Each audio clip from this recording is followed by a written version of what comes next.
दशकूप समावापी दशवापी समो हृदः दशहद समः पुत्रो दस पुत्र समो द्रुमः।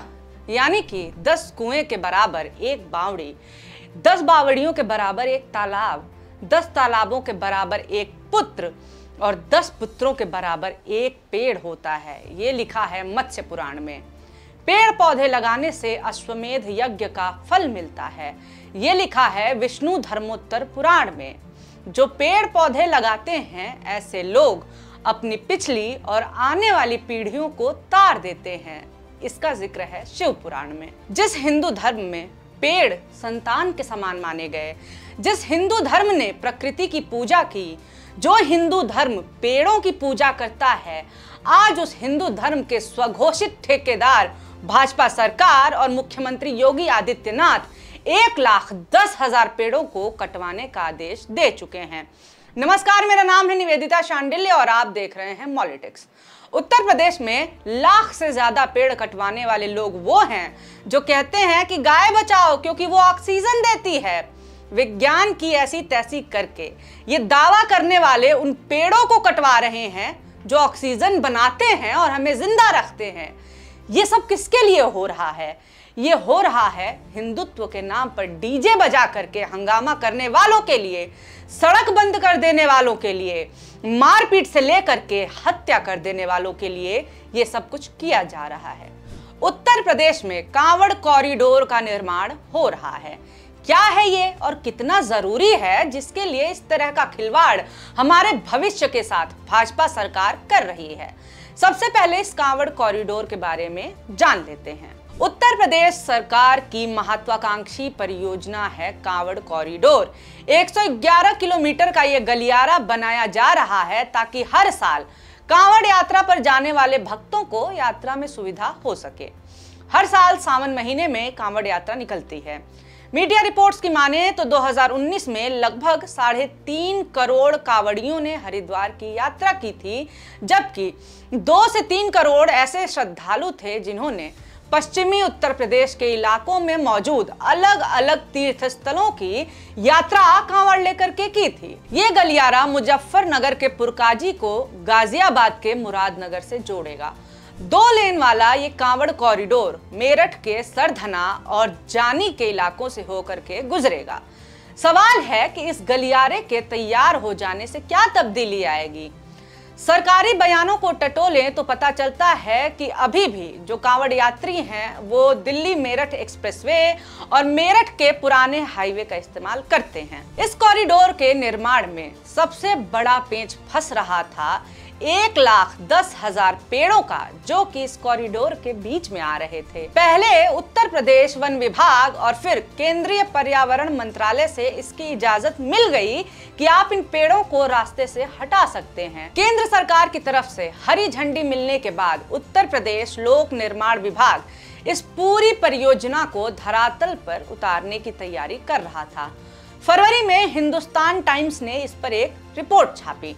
हिंदुस्तान टाइम्स की खबर के अनुसार उत्तर प्रदेश में ऊपरी गंग नहर के किनारे सड़क निर्माण के लिए 1,12,000 पेड़ों को हटाए जाने की अनुमति दी गई है। इस रिपोर्ट के आधार पर एनजीटी यानी कि नेशनल ग्रीन ट्रिब्यूनल ने सुओ मोटो यानी कि स्वतः संज्ञान लेकर के इस मामले पर उत्तर प्रदेश सरकार से जवाब मांगा।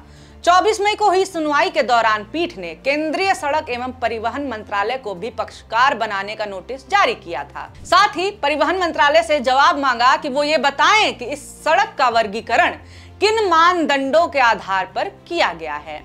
इसके पहले 20 मई को हुई सुनवाई में पीठ ने उत्तर प्रदेश को ये जवाब देने का आदेश दिया था कि कॉरिडोर का निर्माण राष्ट्रीय राजमार्ग के तौर पे हो रहा है या फिर राज्य राजमार्ग के तौर पर। उत्तर प्रदेश सरकार की तरफ से इस पर डिटेल में जवाब दिया गया, जिसमें सड़क की लंबाई से लेकर के कटने वाले पेड़ों की संख्या के बारे में बताया गया। हालांकि इनके जवाब में यह साफ नहीं हो रहा था कि सड़क राष्ट्रीय राजमार्ग है या फिर राज्य राजमार्ग। साथ ही यह भी बताया गया कि जितने पेड़ कटेंगे उतने ही पेड़ों का रोपण कहीं और किया जाएगा। कानून यही कहता है कि अगर सरकार किसी परियोजना के लिए पेड़ काटती है तो उतनी ही संख्या में वृक्षारोपण अन्य भूमि पर करना होगा। सरकारी, प्रशासनिक और कानूनी प्रक्रिया के इतर हमें ये भी देखना जरूरी है कि कैसे अपना एजेंडा पूरा करने के लिए नेता पर्यावरण से और हमारे जीवन, हमारे भविष्य के साथ खिलवाड़ कर रहे हैं। साथ ही ये भी बात होनी चाहिए कि कैसे धर्म ध्वजाधारी वोटों के गणित से अपने पसंदीदा समीकरण चुन लेते हैं। वो आसान रास्ता जिससे वोट तो खूब मिलेंगे मगर हम बर्बाद हो जाएंगे। इस समय न केवल उत्तर प्रदेश बल्कि पूरा उत्तर भारत ही हीट आइलैंड बन चुका है। जिस उत्तर प्रदेश में लाख की संख्या में पेड़ काटे जा रहे हैं, वहां गर्मी से 166 लोगों के मौत की खबर आ चुकी है। चुनाव की ड्यूटी में लगे हुए लोगों की मौत हो रही है। हीट स्ट्रोक से मौतें हो रही हैं। साल दर साल अत्यधिक तापमान का रिकॉर्ड टूट रहा है। हवा जहर हुए जा रही है। मिट्टी कटने के कारण बाढ़ में हर साल लोग डूब रहे हैं और इन सब के पीछे सबसे बड़ा कारण है पेड़ों की कटाई। पेड़ जो इन सारी बर्बादियों से हमें बचाते हैं, उन्हें ऐसे कटवाया जा रहा है कि जैसे उनके होने और ना होने से हमें फर्क ही नहीं पड़ेगा। 1,20,000 पेड़ धर्म के नाम पे कटवा रहे हैं आप, और जिनके लिए ये पेड़ कटवाए जा रहे हैं वो कितने बड़े पुण्यात्मा हैं, आइए हम ये भी जान लेते हैं। कौन हमारे और हमारे देश के लिए ज्यादा महत्वपूर्ण है वो आप तय करिएगा और हमें बताइएगा जरूर। 2023 में कांवड़ यात्रा के दौरान बरेली में भयंकर बवाल होता है। मुस्लिम बहुल इलाके से यात्रा निकल रही थी। इस दौरान दोनों ही धर्मों के लोगों में बवाल हुआ। पुलिस को हालात काबू करने के लिए लाठीचार्ज करना पड़ा। कांवड़ियों पर हुए लाठीचार्ज के बाद लगभग 5 घंटे बाद शासन स्तर से एसएसपी प्रभाकर चौधरी को हटा दिया गया। हमेशा की तरह मीडिया और भाजपा ने माहौल बनाया कि मुसलमानों ने कांवड़ यात्रियों पर हमला कर दिया है। बाद में वीडियो सामने आता है।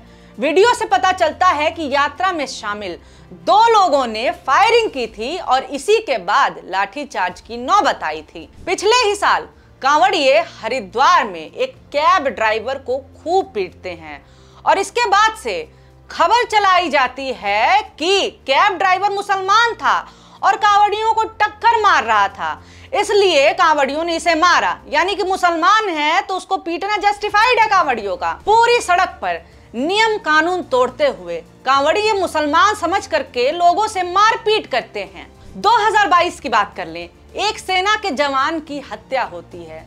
हत्या किसने की? कांवड़ियों ने की थी। कांवड़ यात्रा कर रहे इन हुड़दंगियों ने रॉड और डंडों से उस जवान को इतना पीटा कि उसे बचाया ना जा सका और हॉस्पिटल पहुंचने से पहले ही उसकी मौत हो गई। 2018 में स्थिति यहां तक पहुंच गई थी और कांवड़ियों की गुंडाई इतनी बढ़ गई थी कि सुप्रीम कोर्ट को हस्तक्षेप करना पड़ा, क्योंकि सरकारें तो कुछ कर नहीं रही थी। सरकारें तो धर्म के नाम पर गुंडाई को बढ़ावा दे ही रही हैं। कांवड़ यात्रा के दौरान कांवड़ियों ने यूपी और दिल्ली में कई जगहों से हिंसा की घटनाओं को अंजाम दिया था। जगह जगह से खबरें आती थी कि कांवड़ियों ने मारपीट की है या फिर 2 धर्मों में बवाल हो गया है, मस्जिदों के सामने डीजे बजा रहे हैं। इस दौरान कांवड़ियों के द्वारा बीच सड़कों पर तोड़फोड़ और लोगों की पिटाई के वीडियो सुर्खियों में बने हुए थे। हर दूसरे दिन आ रहे थे। लोग परेशान हो चुके थे। शिवरात्रि के दिन भी कांवड़ियों ने कई जगहों पर उत्पात मचाया और ये खबरें भी सबके सामने थी, लेकिन सरकारें कुछ नहीं कर रही थी, न प्रशासन कुछ भी कर रहा था। ये सब देखने के बाद से कोर्ट ने पुलिस को सख्त निर्देश दिए कि जो भी कांवड़िए तोड़फोड़ कर रहे हैं या फिर ऐसी घटनाओं में शामिल रहे हैं या फिर किसी भी तरह से कानून को अपने हाथ में लिया है तो उनके खिलाफ सख्त कार्रवाई की जाए।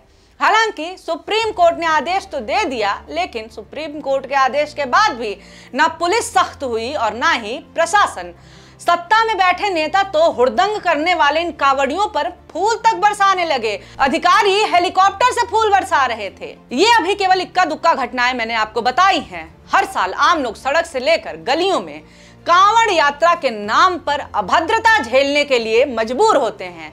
कभी ये कांवड़िए सड़क बंद कर देते हैं, कभी डीजे पर नाचते हैं, अभद्रता करते हैं, कभी लोगों को घेर के मारते हैं और कभी तो हत्या कर देते हैं। ये कांवड़िए इन लोगों पर सरकार को काबू करना चाहिए, लेकिन उनके लिए ये सरकारें हमें बर्बाद करने पर तुली हुई हैं।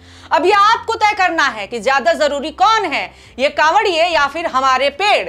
ये आपको तय करना है कि पेड़ों और हमारी कुर्बानी देने वाली सरकार से जवाब मांगा जाए और जिम्मेदारी तय की जाए। ये वीडियो आपको कैसा लगा ये हमें जरूर बताएं और इस पूरे मामले पर आप क्या सोचते हैं जो हो रहा है क्या वो सही हो रहा है या गलत हो रहा है, यह हमें कमेंट करके जरूर बताएं। और ऐसे ही वीडियोस आपके सामने आते रहें, एक्सप्लेनर वीडियोस और ऐसे वीडियोस जिन पे बात नहीं होती है, ऐसी खबरें देखने के लिए हमारे चैनल को सब्सक्राइब जरूर करें। और हाँ, बहुत शुक्रिया, बहुत धन्यवाद ये वीडियो देखने के लिए।